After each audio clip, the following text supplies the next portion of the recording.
एक लड़की को देखते हैं जो किसी से कहती है, ओ मेरे बाबू, जब तुम सारे राक्षसों को ख़त्म कर दोगे और हम पूरा द्वीप ही अपने नाम कर लेंगे, तब हम दोनों की शादी और ज़्यादा धूमधाम से होगी। हम गैन को देखते हैं जो उस लड़की की बात सुनकर शर्मा रहा होता है और नाक से भी खून आ रहा होता है और कहता है, अरे मेरी चिकनी, तू चिंता क्यों करती है, देखती जा कि मैं कैसे जीतता हूँ। हम एक डीमन को देखते हैं। डीमन के पास गैंग खड़ा होता है और फिर गैंग उस डीमन पर हमला करने के लिए आगे बढ़ जाता है और कहता है, अबे तेरी जात का पैदा मारूं डीमन कहीं के, आज मैं 18 साल का हो जाऊंगा, वो भी सबसे ताकतवर योद्धा हैं जो सबसे ताकतवर डीमन को मारते हैं और मैं इन्हीं का लीडर हूँ। इंसान और डीमनों के बीच में जो इतना लंबा संघर्ष चला आ रहा है वो इस लड़ाई के बाद अब खत्म हो जाएगा। फिर एक हमला करता है, उस डीमन को बीच में से ही काट देता है और फिर स्टाइल में नीचे उतर कर आ जाता है और अपनी तलवार अपनी पीछे रख लेता है। गैंग को वार्निंग देने लग जाता है। हम उसी डीमन को देखते हैं जो एकदम गुब्बारे की तरह फूल गया होता है। फिर हम गैंग की शक्ल देखते हैं, एक बेचारे की एकदम उतर गई होती है और कहता है,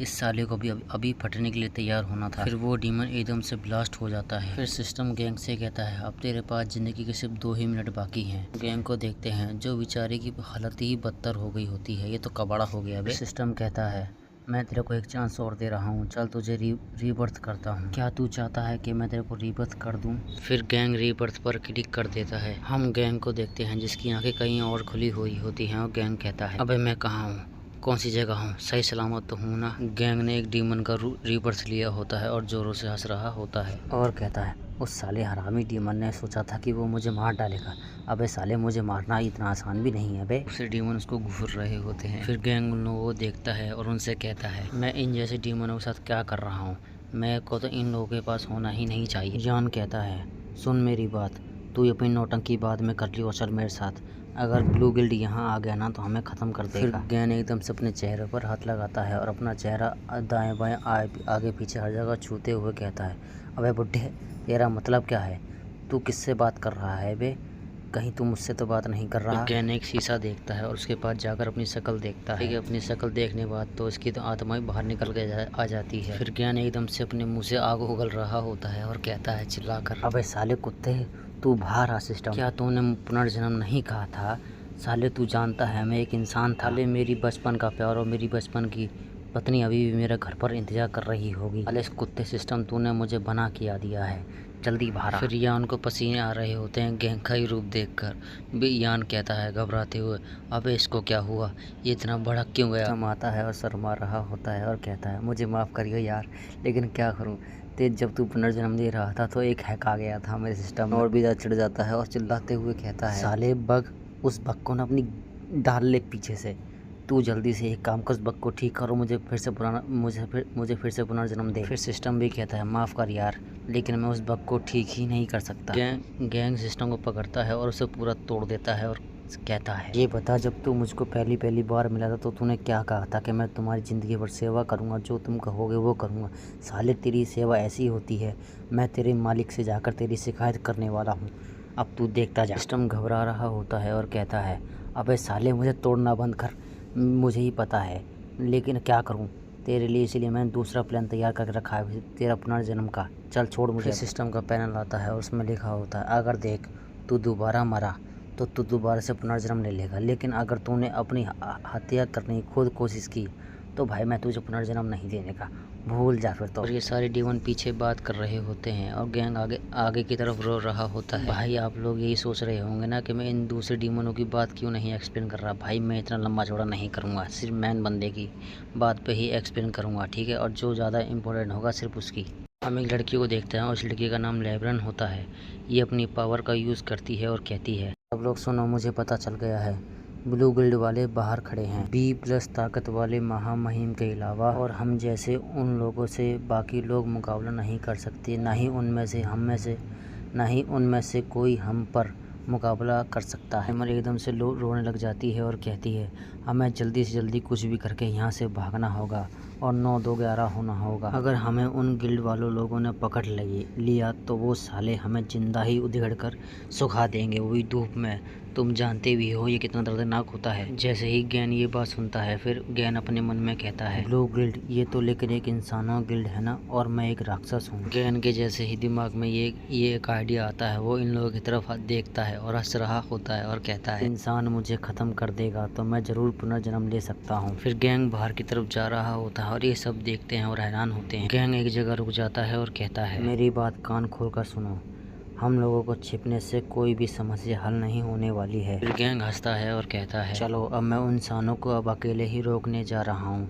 जब तक मैं उनको रोक रहा हूँ तुम लोग यहाँ से कल्टी हो लेना। ये सब लोग गैंग की बात सुनकर हैरान होते हैं और कहते हैं, अबे पहले मुझे कोई ये बताओ कि ये साला कब से इतना दयावान हो गया, ये हमारे लिए अपना जान खतरे में डालने जा रहा है। फिर यान कहता है, अबे तुझे पता भी है तू क्या रहा है। फिर एकदम से ही गैन के ऊपर पोर्टल खुल जाता है और उस पोर्टल में से पत्थर गिर रहे होते हैं और उन सारे पत्थरों ने ही गैंग का आगे का रास्ता बंद कर दिया होता है। हम एक लड़की को देखते हैं जो यहाँ आती है और उस लड़की का नाम है लियो, और ये कहती है, मुझे ये बता कि तू ये बार बार बात क्यों भूल जाता है कि हम दोनों एक साथ बड़े हुए हैं। ऐसे वक्त में हम लोग पीछे नहीं हट सकते हैं। एकदम से ही ज्ञान का चेहरा बिगड़ जाता है और मन में कहता है, अबे इनकी भैंस की टांग, इनका दूध निकालूं।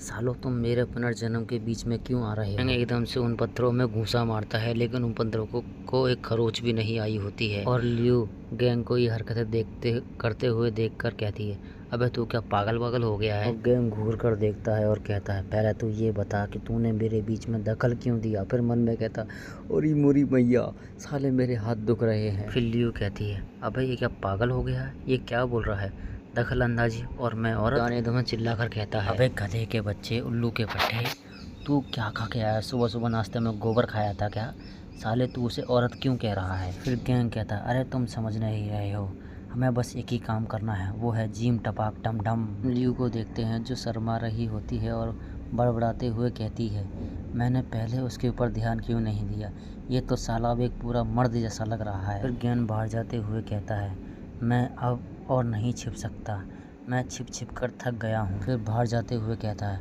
अबे ये बताओ तुम सब लोग डीमन हो और वो लोग सिर्फ एक इंसान, तो उनमें ऐसा है क्या जो हम उनसे डरें। और फिर आगे जाते हुए कहता है, देखो तुम सालों मुझे रोकना मत, बस मुझे जाने दो, मुझे कुछ भी करके मरना है यार, मुझे पुनर्जन्म लेना है, बस रोकना मत। लियो को देखते हैं जो रो रही होती है, उसकी आंखों से आंसू निकल रहे होते हैं। फिर यान लियो से कहता है, चिंता मत कीजिए महारानी, अब हमें यहाँ से निकलना होगा। गैन को देखते हैं जो एकदम बाहर आ गया होता है, वो भी स्टाइल में एकदम रपकते हुए इंसानों के सामने आकर खड़ा हो जाता है और कहता है, चलो अब हम साथ में जिम टपाक डम डम करेंगे, आओ सालो। फिर हंसते हुए कहता है, आओ जल्दी आओ यार, मैं इंतजार नहीं कर पा रहा हूँ, कोई मेरे पेट के अंदर घुसाओ, कोई मेरे शरीर के अंदर घुसाओ, कोई सर के आर पार कर दो, लेकिन मुझे प्लीज़ मुझे मार दो। ये भी तैयार हो जाते हैं उसको मारने के लिए और आगे बढ़ रहे होते हैं, वो भी अपना हथियार लेकर। ये भी खुशी की आंसू रो रहा होता है और कहता है, आहा अब तो मैं मरने वाला हूँ। फिर कहीं से एकदम से तीर आते हैं, वो भी उड़ते हुए, और 4-5 को तो साथ में ही ले जाते हैं। यान को देखते हैं और इसी ने वो तीर चलाए होते हैं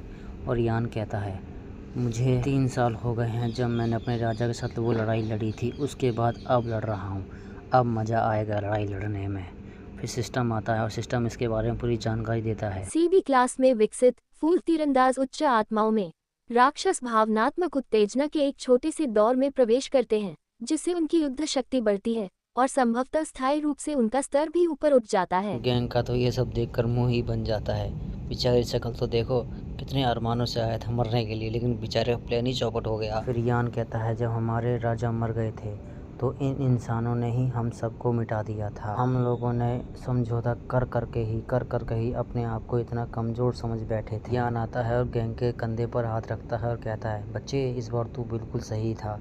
फिर गैंग कहता है, अबे बुड्ढे चुप कर साले, तूने मेरा प्लान ख़राब कर दिया और मैं तो तेरे को बिल्कुल भी नहीं था। हम लियो को भी देखते हैं जो बाहर आ गई होती है और अपना पावर रिलीज कर रही होती है और कहती है, आज हम लोग दिखाएंगे कि हम हैं क्या इन लोगों को। इन बेचारे इंसानों की तो फटकर चार हो गई होती है जब लियो को देखते हैं ये लोग। गैंग भी सदमे में चला गया होता है और मन में कहता है, अबे इसकी माँ का ये डीमन एक मस्का है। क्या मैंने उसे अपनी तलवार से ही नहीं मारा था? लियो को देखते हैं जो अपने डीमन फॉर्म में आ गई होती है और कहती है, हम लोग एक दूसरे के बिना इंडिस्पेंसिबल हैं। क्योंकि फटके 4 नहीं 64 हो गई होती है। लियो को देखते हैं जिसने एक बहुत बड़ा गोला सा बना लिया होता है और उसको और भी चार्ज कर रही होती है। लियो सीधा वो गोला इंसानों पर छोड़ देती है और बहुत बड़ा ब्लास्ट होता है। उस जगह पर बहुत बड़ा गड्ढा बन गया होता है। गैन तो ये सब देखकर सदमे में चला गया होता है और माहौल बिल्कुल शांत होता है। शक्ल बन गई होती है और गैन मन में कहता है, मैं इनकी माँ का घोड़ा काटूं।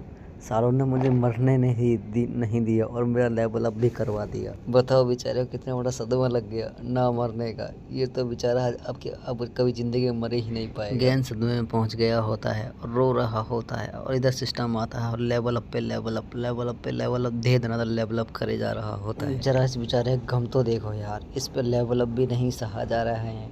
बेचारा मरने जा रहा था लेकिन जिंदा बच गया।